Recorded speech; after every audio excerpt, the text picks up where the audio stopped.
Hello Mark, my name is John and my student number is S0341020 and I'm going to read Field February 2016 at TED 2016.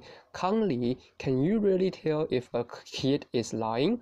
And my level is junior at NCUE. Hi, let me ask the audience a question. Did you ever lie as a child? If you did, could you please raise your hand? Wow, this is the most honest group of people I've ever met. Laughter. So for the last 20 years, I've been studying how children learn to tell lies, and today I'm going to share with you some of the discoveries we have made. But to begin, I'm going to tell you a story from Mr. Richard Messina, who is my friend and an elementary school principal. He got a phone call one day. The caller says, "Mr. Messina, my son Johnny will not come to school today because he's sick."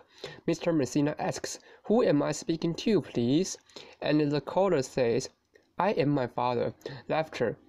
So this story, laughter, sums up very nicely three common beliefs we have about children and lying. 1. Children only come to tell lies after entering elementary school. 2. Children are poor liars. We adults can easily detect their lies. And 3. If children lie at a very young age, there must be some character flaws with them, and they are going to become pathological liars for life. Well, it turns out all of the three beliefs are wrong. We have been playing guessing games with children all over the world. Here is an example. So in this game, we asked children to guess the numbers on the cards, and we tell them if they win the game, they are going to get a big prize. But in the middle of the game, we make an excuse and leave the room. And before we leave the room, we tell them not to peek at the cards. Of course, we have hidden cameras in the room to watch their every move, because the desire to win the game is so strong. More than 90% of children will peek as soon as we leave the room. Laughter. The crucial question is, when we return and ask the children whether or not they have peeked, will the children who peeked confess or lie about their transgression? We found that regardless of gender, country, religion, at 2 years of age, 30% lie. 30% lie, 70% tell the truth about their transgression. At 3 years of age, 50% lie and 50% tell the truth. And at 4 years of age, more than 80% lie. And after 4 years of age, most children lie. So as you can see, lying is really a typical part of development, and some children begin to tell lies as young as 2 years of age. So now, let's take a closer look at the younger children. Why do some, but not all young children lie? In cooking, you need good ingredients to cook good food, and good lying requires 2 key ingredients.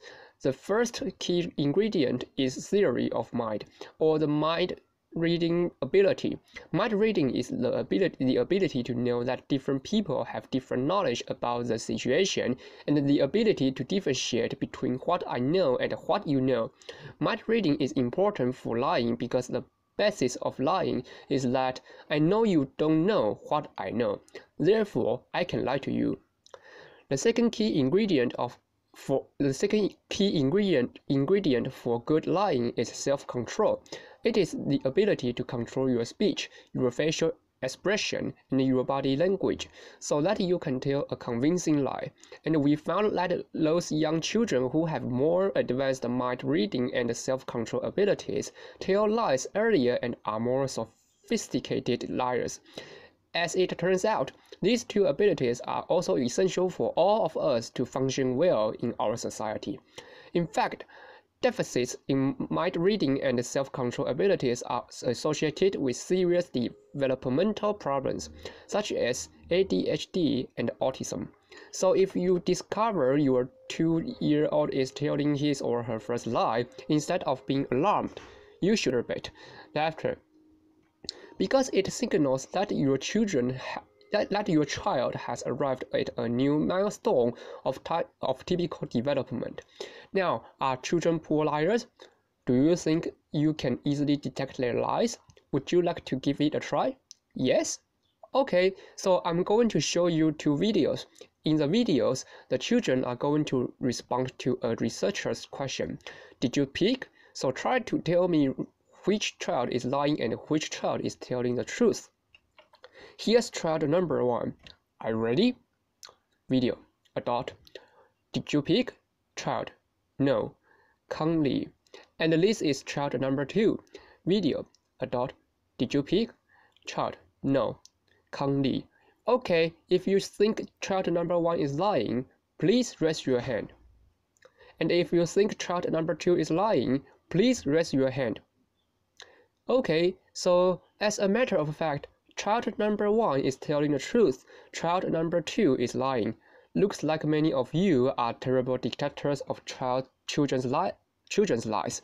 Laughter.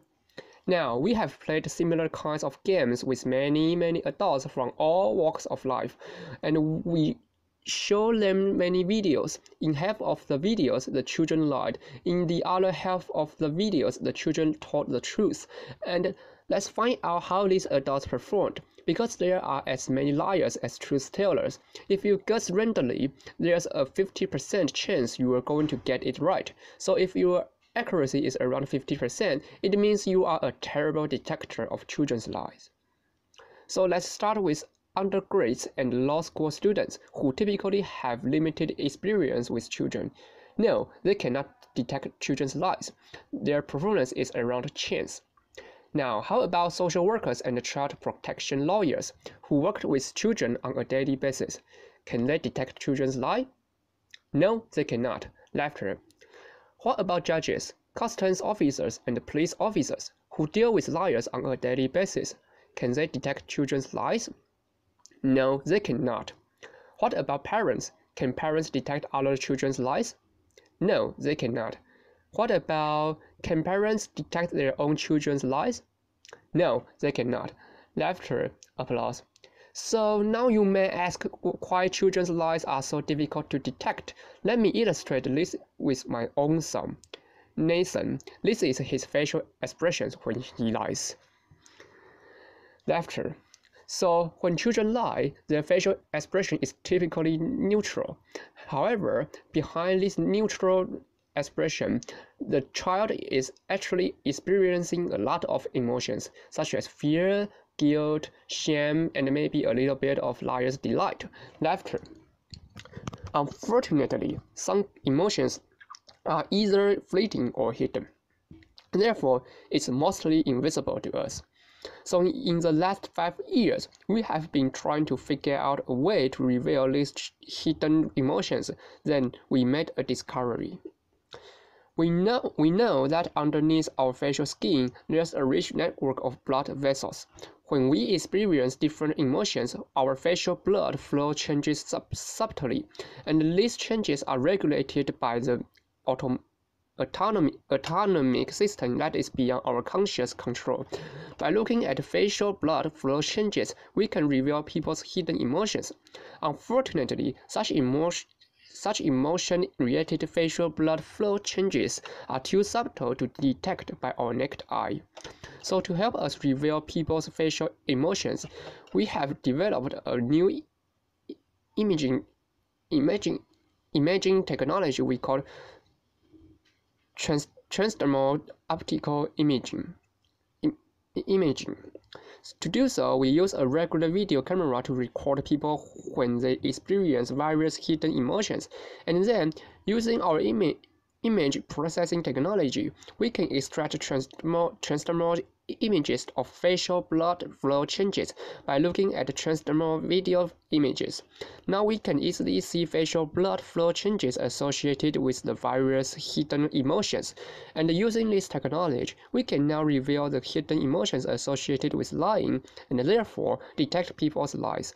We can do so non-invasively, remotely, inexpensively, with an accuracy at above 85%, which is far better than chance level. And in addition, we discovered a Pinocchio effect. No, not this Pinocchio effect, laughter. This is the real Pinocchio effect. when people lie, the facial blood flow on the cheeks decreases, and the facial blood flow on the nose increases. Of course, lying is not the only situation that will evoke our hidden emotions.